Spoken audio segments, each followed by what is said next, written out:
sky over Bosnia erupts in seconds. 2 NATO F-16s drop into a steep dive, engines screaming, missiles armed and ready. Ahead of them, 6 fighter jets are violating the no-fly zone.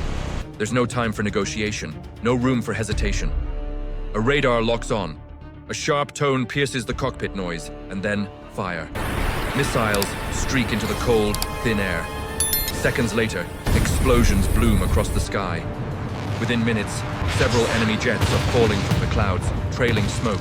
This moment marks NATO's first aerial victory in its entire history.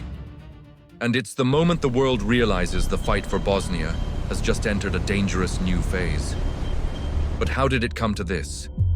Why were fighter jets clashing over Europe in the 1990s, years after the Cold War had supposedly ended? The answer lies in the brutal conflict tearing Bosnia apart. The breakup of Yugoslavia had ignited a war marked by ethnic cleansing, sieges, and widespread violence. Cities were under relentless attack. UN-declared safe zones were threatened. Artillery strikes were endangering thousands of civilians on a daily basis. The international community had to act. In 1993, the United Nations Security Council passed Resolution 816, establishing a no-fly zone over Bosnia and Herzegovina. The goal was to prevent air attacks against the country's civilian population. To enforce this, NATO launched Operation Deny Flight. And NATO's mission became crystal clear: protect the skies, stop all hostile aircraft, and prevent the violence from escalating even further. But to do this, they needed more than just a mandate. They needed speed, precision, and the ability to maintain constant pressure. They needed the F-16 Fighting Falcon. The F-16 was the perfect tool for the job. It was a versatile, multi-role fighter, capable of both air-to-air combat and ground attack missions.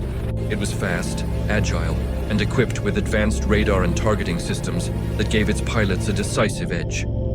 Dozens of F-16s from several NATO countries were deployed to air bases in Italy and onto aircraft carriers in the Adriatic Sea. Their primary task was to patrol the no-fly zone, day and night, in all weather conditions. From the very first day, their presence completely changed the dynamic of the conflict. The skies over Bosnia, which had been a new and terrifying battlefield, were now under constant surveillance.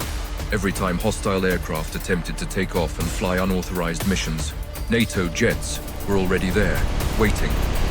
This deterrent effect was powerful. The mere presence of F-16s in the air was often enough to force enemy pilots to turn back without a fight.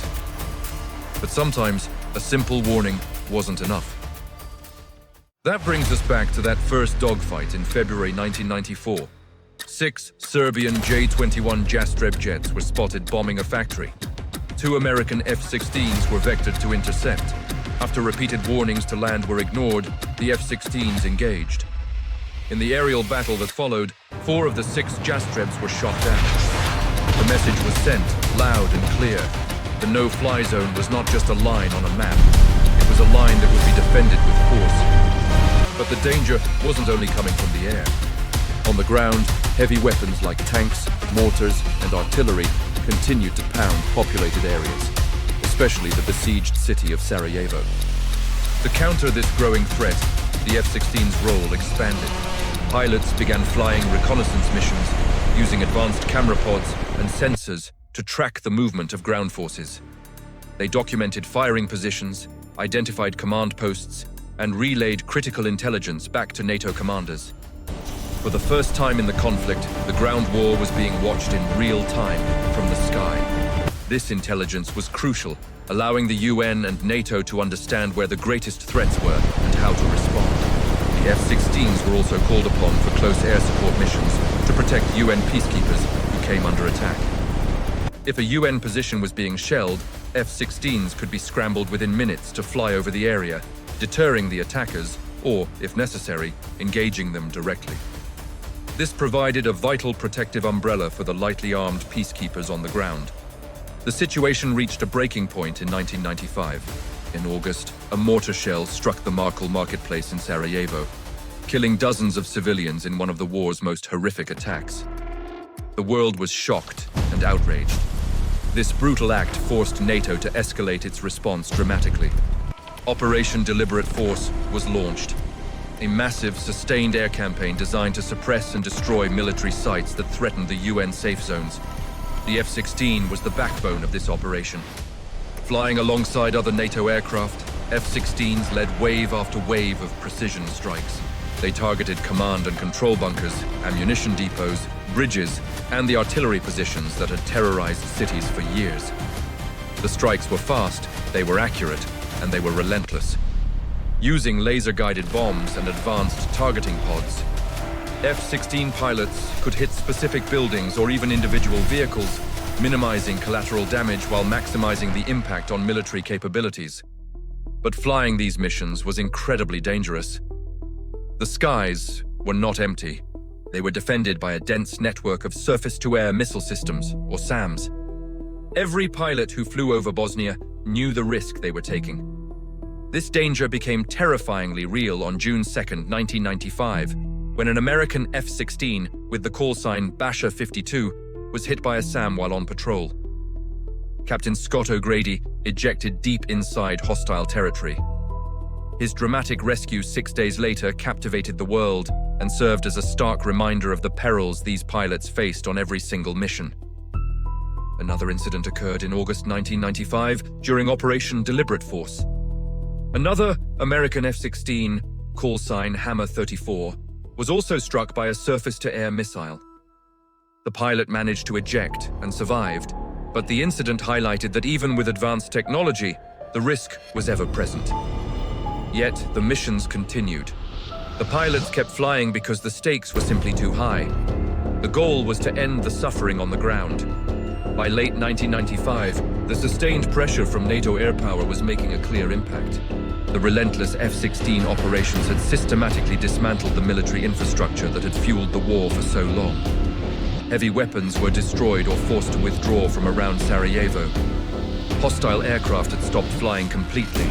The constant airstrikes weakened long-held military positions and disrupted command structures, creating a fundamental shift in the balance of power. Slowly but surely, the conflict began to change. For the first time in years, a genuine path to peace began to appear. The air campaign, combined with diplomatic pressure and ground offensives, helped push all sides toward the negotiating table. The will to continue fighting was eroding. Soon after, the Dayton Peace Accords were signed in November 1995, formally ending the war in Bosnia. Peace had finally come. No single aircraft, no single operation can claim credit for ending the conflict. It was the result of a complex mix of military, diplomatic, and political efforts. But the F-16 played a major, undeniable role in shaping the battlefield and creating the conditions for peace. It controlled the sky, it reduced the threat from heavy weapons, and it demonstrated NATO's resolve to protect civilian life. The Bosnia War was one of the most complex and tragic conflicts of the late 20th century. But from that first explosive dogfight to the final ceasefire, the F-16 proved one critical thing. Sometimes, the aircraft that dominates the sky can help end the fighting on the ground.